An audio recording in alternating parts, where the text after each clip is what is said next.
Buenas tardes, mi nombre es Luz María Anuncio González y voy a presentar el proyecto integrador Ciencias de la Ingeniería, el cual se titula Análisis de sedimentación, flotación y evaporación de nanomicrogotas, y como mi tutor, el Dr. Yuri Reyes Mercado. Para dimensionar un poco el mundo nano y micrométrico, se emplean algunos ejemplos de cosas físicas que son importantes para comprender los órdenes de magnitud en los cuales se desarrolla este proyecto, ya que se realizó el análisis para tamaños de gota de 50 nanómetros hasta 5 micrómetros, en los que, como podemos observar, se encuentran mayormente los virus.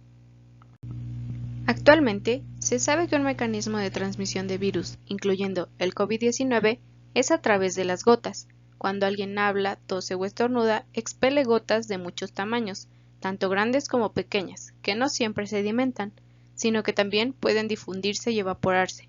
Dada la relevancia, en este proyecto se estudian los tres fenómenos, el de sedimentación, difusión y evaporación, en función del tamaño de la gota, con diferentes modelos matemáticos. El objetivo del proyecto es desarrollar un modelo matemático para la sedimentación, difusión y evaporación por separado de nanomicrogotas. Se plantearon tres hipótesis para el desarrollo, las cuales son que no todas las gotas que expele una persona al hablar, cantar o silbar se sedimentan. También que a mayor temperatura las nanomicrogotas se evaporan más rápido y que a mayor humedad relativa las nanomicrogotas se evaporan más rápido. Como metodología, primero se realizó el análisis del proceso de sedimentación-difusión sin considerar la evaporación con ecuaciones obtenidas a partir de coloides. Después, se desarrolló un modelo simple para la evaporación en función de la temperatura y la humedad relativa. Es importante mencionar que los modelos que se desarrollan solo funcionan para aire que no se mueve, es decir, que está quieto. La velocidad de sedimentación en estado estacionario fue obtenida a partir de ecuaciones que se usan para estudiar coloides. Un coloide es una micronanogota porque es agua contenida en una fase gaseosa. Considerando todas las fuerzas que se ejercen en la superficie de la gota cuando cae, tenemos la fuerza de gravedad, la fuerza boyante o de flotación y las fuerzas viscosas. También tenemos que considerar la densidad dentro de la gota y la que está afuera, que corresponde a la del aire.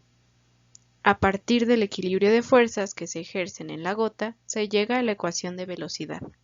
La ecuación del coeficiente de difusión de gotas en aire proviene del balance de la energía térmica respecto a las fuerzas viscosas. Aquí se muestran los valores calculados de la velocidad de sedimentación con respecto al radio de la esfera, que va desde 50 nanómetros hasta 5 micras. Como podemos observar, conforme crece el tamaño de la gota, la velocidad a la que cae incrementa y la temperatura no representa un valor muy importante. Como podemos observar, pues se evaluaron temperaturas desde 5 grados centígrados hasta 35 grados centígrados. En esta gráfica podemos observar los tiempos de sedimentación, los cuales se obtuvieron del cociente de una altura de 2 metros entre la velocidad, y esto se graficó en función del tamaño de la esfera y la temperatura. Es importante analizar los órdenes de magnitud, ya que nos indica que para una gota de 50 nanómetros aproximadamente, el tiempo de sedimentación está entre 6 y 7 millones de segundos, que equivale a 69.4 y 81 días respectivamente. Mientras que para gotas más grandes, más o menos a partir de 3 micrómetros, sedimentan en minutos. También podemos observar que no varía significativamente el tiempo de sedimentación con la temperatura. En la siguiente tabla se muestran los tiempos de sedimentación obtenidos a una altura de 2 metros para radios de esfera de 1, 2.5 y 5 micrómetros, comparados con los tiempos de sedimentación que reporta el artículo Mecanismos de infección transmitida por el aire a través de gotas que se evaporan y sedimentan producidas por el habla de Roland Nets. Como podemos observar, para un tamaño de gota de 1 micra, el tiempo de sedimentación a una altura de 2 metros es de 5 horas, para un tamaño de gota de 2.5 micras es de 45 minutos y para un tamaño de 5 micras es de 11 minutos. Comparando los datos, es evidente que son muy similares, por lo que el modelo simple funciona bastante bien. Esta gráfica nos muestra los coeficientes de difusión con respecto al tiempo, y como podemos observar, es evidente la diferencia abismal de 4 órdenes de magnitud entre las gotas de mayor tamaño respecto a las de menor tamaño. Esto quiere decir que las gotas más pequeñas se difunden mucho más que las gotas más grandes. Con lo anterior, es posible determinar el camino cuadrático medio, el cual nos indica qué tanto se mueve una gota después de una hora que estuvo flotando. Se realizó el cálculo para tamaños de gota de 50 hasta 500 nanómetros a temperaturas de 5 y 35 grados centígrados. Por ejemplo, para una gota de 50 nanómetros nos indica que después de una hora se movió 1.3 milímetros, mientras que para una gota de 500 nanómetros solo se movió 0.4 milímetros. En esta gráfica comparamos la energía cinética debida al movimiento y la energía térmica. De aquí podemos observar cuál es la energía que en función del tamaño determina si se sedimenta o se difunde la gota. En este aspecto, tenemos que para las gotas pequeñas pesa más la energía térmica, es decir, es más el aporte al movimiento browniano por la energía térmica, y esto hace que se difundan, mientras que a mayores tamaños es más el aporte de la energía cinética y esto hace que se sedimenten. Para obtener el modelo de evaporación, partimos de la ecuación general de transferencia de masa de un componente en coordenadas esféricas y se realiza el balance. Después se adecúa la ley de Fick para aire constante o quieto, es decir, que no se difunde, y nos queda de la siguiente forma. Después se resuelve con las condiciones de frontera, que son que cuando estamos sobre la superficie de la gota, la fracción molar es igual a la fracción de saturación, y la otra es que la fracción molar de A es igual a la humedad relativa. Posteriormente, en la condición donde la fracción molar es igual a la fracción de saturación, se agregó la corrección para considerar la curvatura de la gota. Después se incluyó el cálculo del área por el flux y se simplificó la ecuación.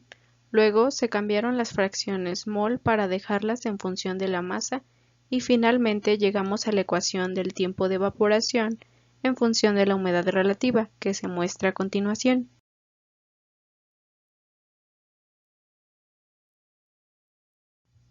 A continuación, se presenta la comparación entre los tiempos de evaporación obtenidos con el modelo simple y los reportados en el artículo de evaporación de gotitas capaces de portar virus en el aire y en superficies hidrofóbicas. Podemos observar que coinciden. La diferencia pues es bastante pequeña y podemos concluir con este modelo que la humedad relativa y la temperatura representan un factor determinante en la evaporación.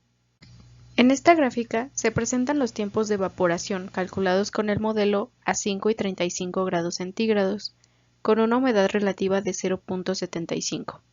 En conclusión, entre más alta sea la temperatura, más rápido se va a evaporar la gota para este escenario. Y para esta gráfica se presentan igualmente los tiempos de evaporación a 5 y 35 grados centígrados, solo que ahora con una humedad relativa de 0.25.